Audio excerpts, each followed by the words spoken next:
distinguished guests with the memento.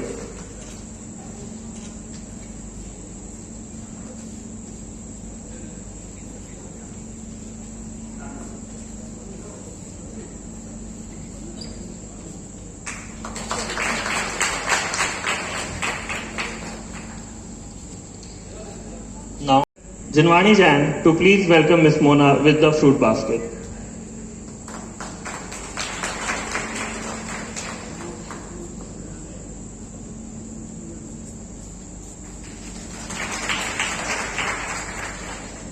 I would also like to invite Ms. C.P. Jain to please welcome our Mona ma'am with the memento.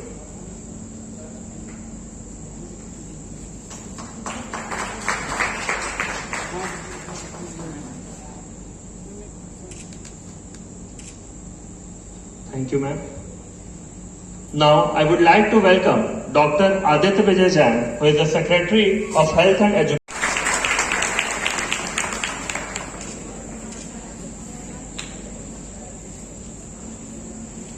Thank you, sir.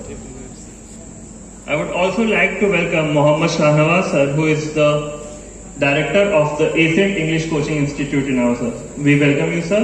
I request Arihan to please welcome Dr. Mohammad Shahnawaz ji with fruit basket.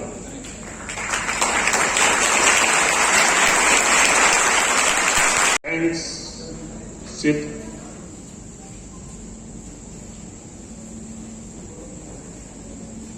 आज के इस career counselling programme में मैं health and educational society आरा की तरफ से आप सभी का अभिनंदन करता हूं, स्वागत करता हूं। जैसा कि सिद्ध ने बताया, मिसेज मोना कुमार जो पुणे से टीसीएस की तरफ से हमारे साथ आज यहां उपस्थित हैं, आपको कैरियर गाइडेंस देने के लिए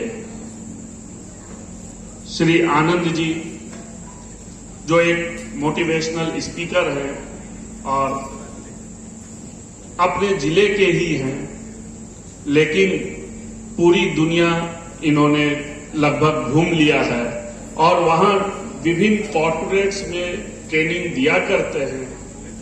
मैं आपका स्वागत अभिनंदन करता हूं।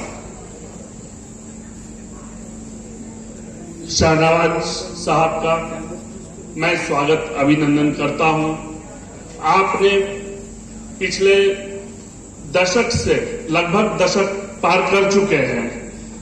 आपने यहां हमारी इस भोजपुर की मिट्टी में लोगों को बात करने की तहजीब, इंटरनेशनल लैंग्वेज सिखाने की बात यदि किसी ने सोची आज से एक दशक पहले, तो आप शाहनवाज साहब हैं और आपके गाइडेंस में हमारे बच्चे बहुत ही अच्छा कर रहे हैं। मैं एक बार अपने हेल्थ एंड एजुकेशनल सोसाइटी की तरफ से आपका पुनः स्वागत अभिनंदन करता हूं। मैं अपने साथ उपस्थित स्वागत अभिनंदन करता हूं जो अपने कैरियर, अपने भविष्य के साथ साथ अपने परिवार, समाज और राष्ट्र की बात भविष्य में सोचेंगे और उसका निर्माण करेंगे, नवनिर्माण करेंगे, प्रगति देंगे। वैसे नौनिहालों का स्वागत। इधर से रास्ता, किस रास्ते से हमें गुजरना है और उसके रास्ते पे कितनी कठिनाइयां हैं, क्योंकि सफलता कभी भी बिना कठिनाइयों के नहीं मिलती है। अदरवाइज हर एक इंसान आज अंबानी होते, हर एक इंसान टाटा और बिरला होते, यदि हमें सफलता बहुत आसानी से मिल रही होती। सफलता उन्हें ही मिलती है जो कठिन मार्गों पर चलते हैं, जो दृढ़ निश्चयी होते हैं और उसके साथ मेहनत करते हैं, समर्पण की भावना रखते हैं। आज हम लोग ये देखते हैं कि जो हमारे बच्चे सपने तो बहुत बड़े संजोते हैं, परंतु उनके पास एक मार्ग का पता नहीं होता कि मुझे यदि पढ़ाई करनी है तो क्या पढ़ना है और क्यों पढ़ना है। यदि मैं फिजिक्स ले रहा हूं, ले रही हूं, तो क्यों ले रही हूं, मेरा भविष्य फिजिक्स में क्या है, क्या क्या अपॉर्चुनिटीज हमें फिजिक्स पढ़ने के बाद है, क्या क्या अपॉर्चुनिटीज हमें कॉमर्स पढ़ने के बाद है, क्या क्या अपॉर्चुनिटीज हमें हिस्ट्री पढ़ने के बाद है या इंग्लिश पढ़ने के बाद है। तो बच्चों, हम लोगों का उद्देश्य हेल्थ एंड एजुकेशनल सोसाइटी का उद्देश्य एक ही, उससे हटकर, उससे बढ़कर भी आपके पास फ्यूचर्स है। आज आप अखबारों में देखते होंगे कि आईएएस ने, आईपीएस ने रिजाइन कर दिया देश की नौकरी, जो सबसे गोल्डन जॉब होते हैं, और वो प्राइवेट सेक्टर में या तो एंटरप्रेन्योर के रूप में आ गए या प्राइवेट सेक्टर में।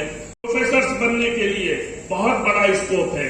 एक समय था जब बहुत गिने चुने लोग समाज के टीचिंग लाइन में आते थे, लोगों के भविष्य निर्माता होते थे। आज वैसे लोगों की संख्या अधिक हो रही है। जब आप बच्चों को कहीं रोजगार नहीं मिलता तो सोचते हैं कि चलो किसी स्कूल में हम टीचर बन जाते हैं, लेकिन क्या वो इतना सुगम है? आप जब टीचर बनने की कल्पना करते हैं कि हमें कहीं नौकरी नहीं मिली है इसलिए हम टीचर बन जाते हैं, आप सोचे कि आप जैसे टीचर से उस पोजीशन में जिसने सोचकर टीचिंग जॉब, टीचिंग प्रोफेशन को अपनाने का सोचा, क्या आप अपने ही बच्चों को वैसे टीचर्स के हाथ में देंगे? नहीं देंगे। तो यदि आपको टीचिंग लाइन में भी आना है तो उसके लिए आपको मेहनत करने की सख्त आवश्यकता होती है। बच्चों, हम लोग आज एकत्रित हुए हैं आपके कैरियर पे डिस्कस करने के लिए। विभिन्न आयामों पे बात होगी। मोना मैडम आपको बताएंगी, आनंद जी बताएंगे, शहनावाज साहब बताएंगे, डिस्कस करेंगे, क्योंकि हेल्थ एंड एजुकेशनल सोसाइटी सिर्फ और सिर्फ आपके कैरियर गाइडेंस के लिए आज यहां एकत्रित हुआ है। आपने देखा होगा कि आपके हाथ में जो फोल्डर मिले हैं उसमें 200-250 अपॉर्चुनिटीज के लिस्ट भी हैं। विभिन्न तरीके से आपको यह समझाने का प्रयास भी किया जा रहा है कि आप जिन सब्जेक्ट्स को पढ़ें, दिल लगाकर पढ़ें। हम अपने पिछले 28-30 वर्षों के अनुभव में, एजुकेशन में ही मैं 92 से हूं, और मैंने यह देखा है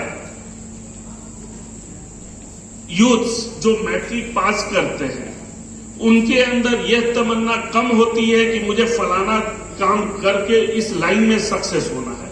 उन्हें यह होता है कि आज तो मेरा रिजल्ट आने वाला है, कल मुझे कोटा, दिल्ली और पुणे चले जाना है।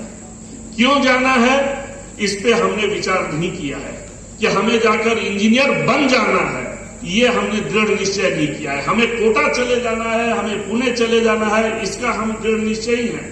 उसके लिए हम घर पे गार्जियन के साथ झगड़ा भी करते, जिद भी करते, उन्हें समझाने का प्रयास भी करते हैं, परंतु हम ये दृढ़ निश्चय नहीं करते कि यदि मैं जा रहा हूं या जा रही हूं तो मैं रिजल्ट लेकर लौटूंगी।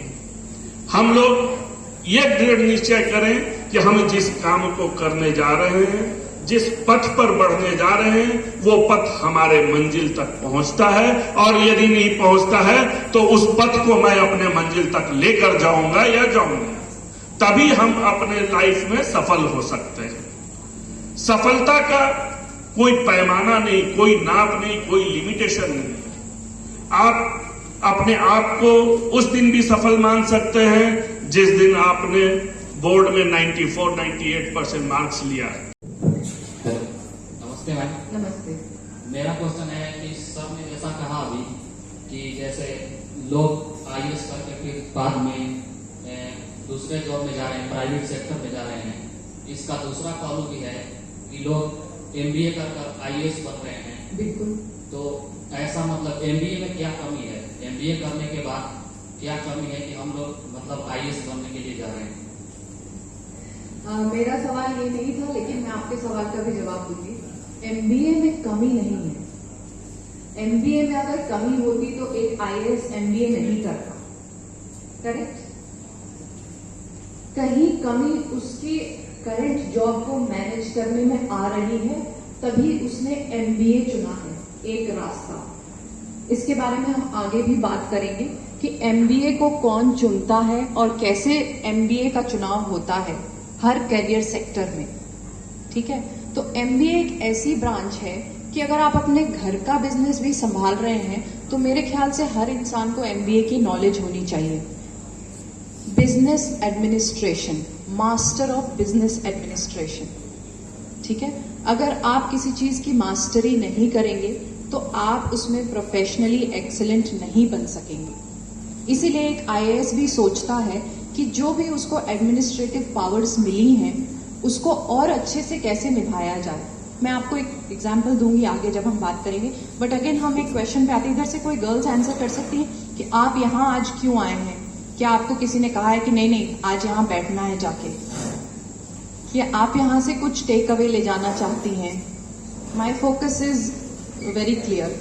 आप यहाँ से क्या इंफॉर्मेशन लेके जाना चाहते हैं, उसके बाद मैं अपनी बात शुरू करूंगी। एंड इससे मुझे थोड़ा ये भी पता चलेगा कि कौन शाय है कौन नहीं है यहाँ पर।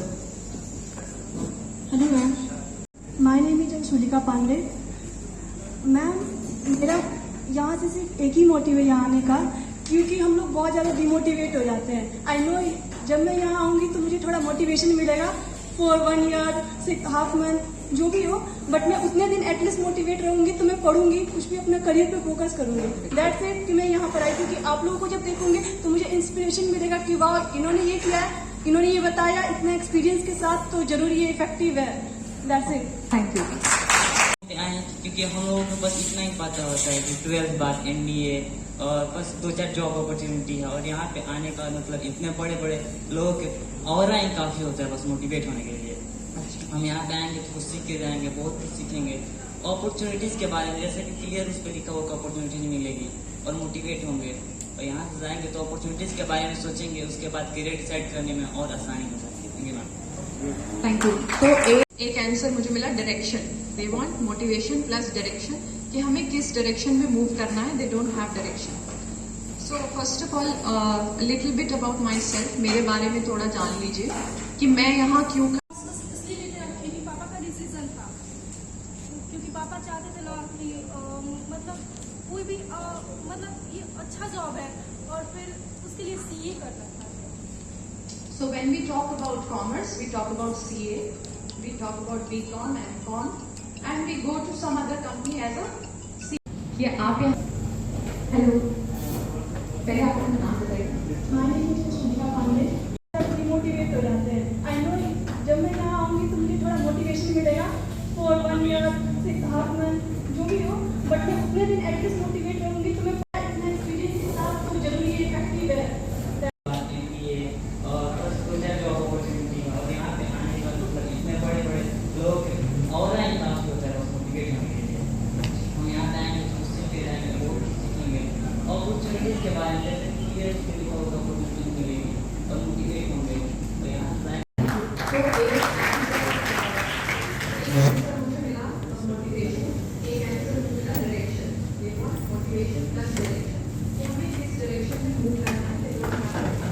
समझा सकती हूँ।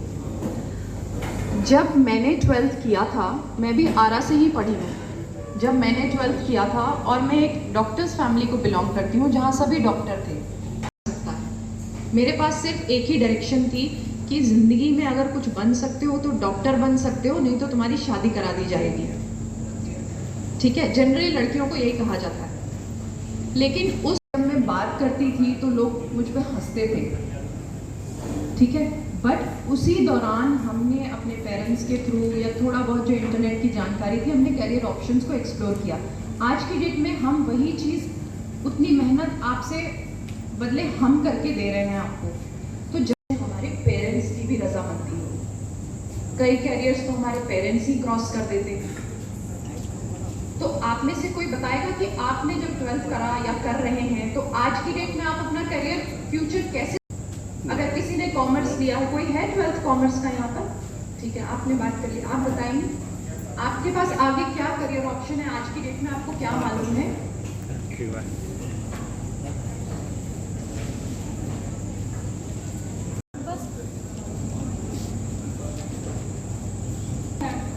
गुड मॉर्निंग मैम, मैं कॉमर्स बस इसलिए लेते हैं क्योंकि पापा का डिसीजन था, क्योंकि पापा चाहते थे ना कि मतलब कोई भी मतलब ये अच्छा जॉब है और फिर उसके लिए सीए करना था। So when we talk about commerce, we talk about CA, we talk about BCom, MCom, and we go to some. उस जगह मैं जाता हूं ट्रेनिंग प्रोग्राम्स के लिए, लोगों से मुलाकात के लिए, बट लोगों के अंदर इतनी विजन नहीं है। सब जगह लोग पैसा बनाना चाहते हैं, बट बच्चों का करियर शेप हो, बच्चों के अंदर एक होलिस्टिक डेवलपमेंट हो, यह सबका विजन नहीं होता है। आपको पता होगा ज्ञान ज्योति स्कूल में एक स्विमिंग पूल भी है। मैं मुंबई के कितने सारे स्कूल्स में गया, वहां कभी मैंने स्विमिंग पूल नहीं देखा। बहुत सारे कल्चरल प्रोग्राम्स होते रहते हैं, क्यों? ताकि बच्चों का होलिस्टिक डेवलपमेंट हो। होलिस्टिक डेवलपमेंट होगा, वो बच्चे लाइफ में ज्यादा आगे जाएंगे, तो वो उनका ध्येय है। और अभी आरा जैसे शहर में जिनवानी कॉलेज लेकर आना, जहां पर बच्चों को प्रोफेशनल क्वालिफिकेशन मिले, यानी कि आप सिंपली ग्रेजुएशन न करने के बजाय आप BCA करें, BBA करें, MBA करें, तो आपका करियर कितना शेप होगा। और इंफ्रास्ट्रक्चर भी, मैं ऐसा मुंबई में और विदेशों में भी मैंने ट्रैवल किया है, बट इंफ्रास्ट्रक्चर वाइज जबरदस्त है, ब्रिलियंट है। क्यों? क्योंकि ये इनका विजन है, और विजन है यूथ के लिए, ताकि यूथ अपने करियर को शेप करें, अपने पर्सनालिटी को शेप करें और लाइफ में आगे बढ़े। तो इनके लिए एक जोरदार तालियां होनी चाहिए। तो थैंक यू आदित्य, इसी तरह आप करते रहिए, सोचते रहिए, और आपके ऊपर बच्चों का भविष्य निर्भर करता है। आरा का नाम हो, भोजपुर जिला का नाम हो, बिहार का नाम हो, और आरा भारत के और विदेशों के नक्शे में आना चाहिए, वर्ल्ड के मैप में आना चाहिए। वो हमेशा है। Thank you, thank you. So friends, आज हम लोग क्या बात करने वाले हैं? आज हम लोग बात करेंगे कि लाइफ में आगे बढ़ने के लिए हमें क्या चाहिए। क्या हमें कोई बता सकता है कि लाइफ में आगे बढ़ने के लिए सबसे इंपॉर्टेंट चीज क्या है? क्या चाहिए हमें? हाँ बोलिए जोर से। Smart work and hard work, ठीक है, वेरी गुड। और क्या चाहिए? Focus, very good. और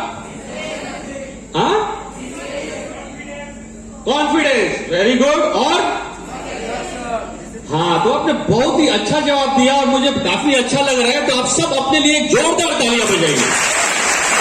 वेरी गुड।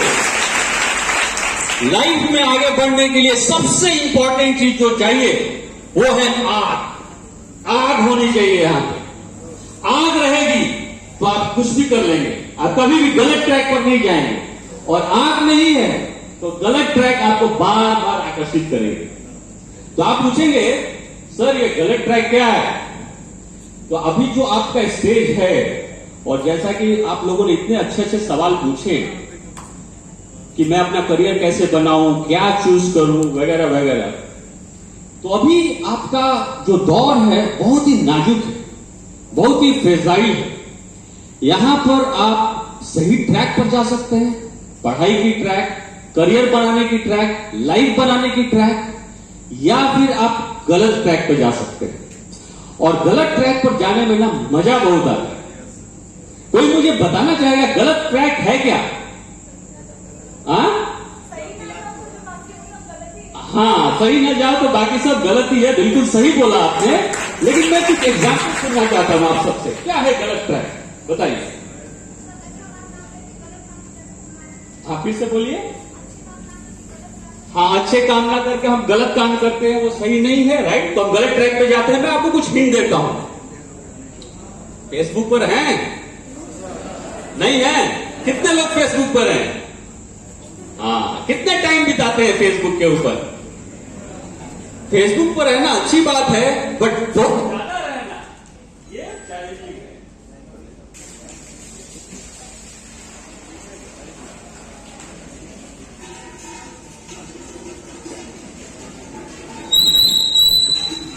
Hello hello. हाँ, तो फेसबुक की बात कर रहे थे हम लोग। थोड़े समय के लिए है तो ठीक है, लेकिन बार बार अगर उसके ऊपर जा रहे हैं मतलब एडिक्शन है। पढ़ाई कर रहे हैं और आपको लगे उसको कितने लाइक्स मिले, मैंने ये पोस्ट किया था, इसने लाइक नहीं दिया, राइट? तो वो एडिक्शन है और आपका टाइम वेस्ट होता है। व्हाट्सएप पे सभी हैं? व्हाट्सएप पे कितना टाइम डालते हैं? 5 मिनट। 5 मिनट, हाँ, तो वो अच्छी बात है। ज्यादा डालते हैं तो परेशानी की बात है, वो गलत ट्रैक है। और गलत ट्रैक क्या हो सकता है? एक आदमी बोलिए कोई। हाँ, इंस्टाग्राम, हाँ, तो सोशल मीडिया, जितना भी सोशल मीडिया पे हम टाइम वेस्ट करते हैं वो गलत ट्रैक है, क्योंकि वो आपको करियर से, आपकी पढ़ाई से आपको दूर करता है। ठीक है, और माइंड को मजा आता है, मजा आता है तो जिधर मजा है उधर तो जाता है ना माइंड। और पढ़ाई करने में थोड़ी दर्द होती है, थोड़ी सजा होती है, लेकिन कैरेक्टर तो दर्द से बनता है। दर्द सह सह के कैरेक्टर बनता है। सोना तप तप के चमकता है कि नहीं? तो आपको भी तप तप के चमकना है। अभी का समय ऐसा है। और गलत track. Check the mic and make sure it sound right, boys.